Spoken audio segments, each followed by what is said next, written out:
اقوال قول کی جمع ہے اور قول بات کو کہتے ہیں، لیکن اردو میں یہ لفظ ہر بات کے لیے نہیں بلکہ کسی خاص تناظر میں کی گئی اہم بات کے لیے استعمال ہوتا ہے۔ مثلا کسی وعدے، عہد یا پیمان کو قول کہا جاتا ہے، تاہم اس کی مشہور ترین معنی وہ ہے جن میں سے کسی عظیم اور مشہور شخص کی کہی یا لکھی ہوئی بات مراد لی جاتی ہے۔ اردو گاہ کا شعبہ اقوال زرعی بڑے لوگوں کی اسی قسم کی سنہری باتوں کا ایک دفتر ہے، جس میں دنیا بھر سے حکمت و معرفت کے قیمتی ترین نکات اکٹھے کر کے ہمارے قارئین کے لیے اردو زبان میں فراہم کر دیے گئے ہیں۔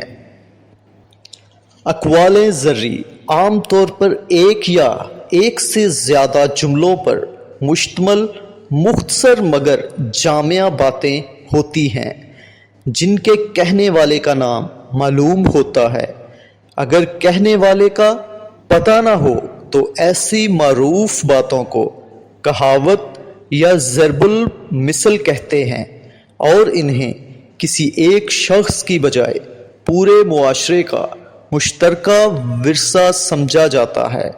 اقوال زرعی وہ باتیں ہیں جو کہی ہوئی بھی ہو سکتی ہیں اور لکھی ہوئی بھی۔ مثلا قائد اعظم کوئی مصنف نہ تھے، ان کے اقوال ان کی کہی ہوئی باتوں پر مشتمل ہیں۔ دوسری جانب واصف علی واصف ایک مشہور ادیب تھے، ان کے زیادہ تر اقوال ان کی کتابوں سے نقل کیے جاتے ہیں۔ اقوال سے مراد زیادہ تر عظیم اور مشہور لوگوں کی باتیں ہوتی ہیں۔ یہ باتیں لازم نہیں کہ ہمیشہ بہت مغز اور عارفانہ قسم کی ہوں، لیکن زیادہ تر بڑے لوگوں کے ارشادات کسی نہ کسی حوالے سے اہم سمجھے جاتے ہیں اور لوگ ان سے سیکھنا چاہتے ہیں۔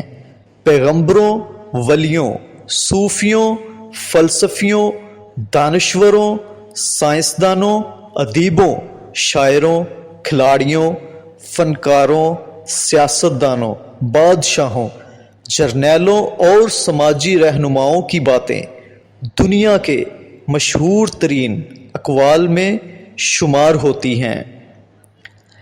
اقوال کی نقل کرنے کے لیے ضروری ہے کہ حوالہ دیا جائے جس ہستی نے وہ بات کہی یا لکھی ہے۔ اس کے نام کے بغیر بیان کر دینا اچھا نہیں سمجھا جاتا۔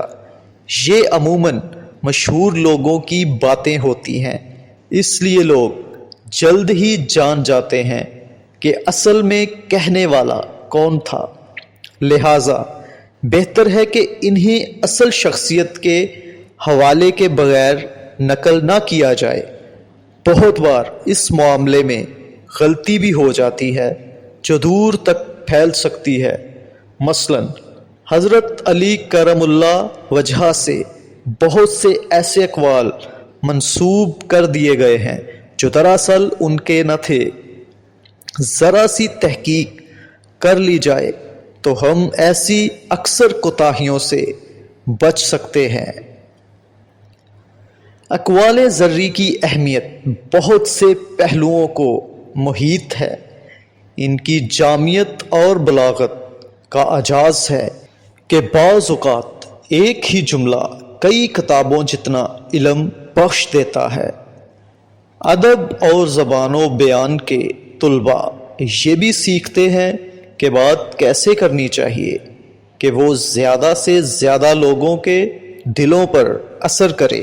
اپنی گفتگو یا تحریر میں اقوال نقل کرنا کلام کی زیب و زینت میں اضافہ کرتا ہے اور دلیل میں زور پیدا کرتا ہے۔ بڑے لوگوں کی باتوں کا حوالہ دینے سے لوگوں کو یہ بھی باور ہو جاتا ہے کہ کلام کرنے والا پڑھا لکھا اور ذی شعور شخص ہے۔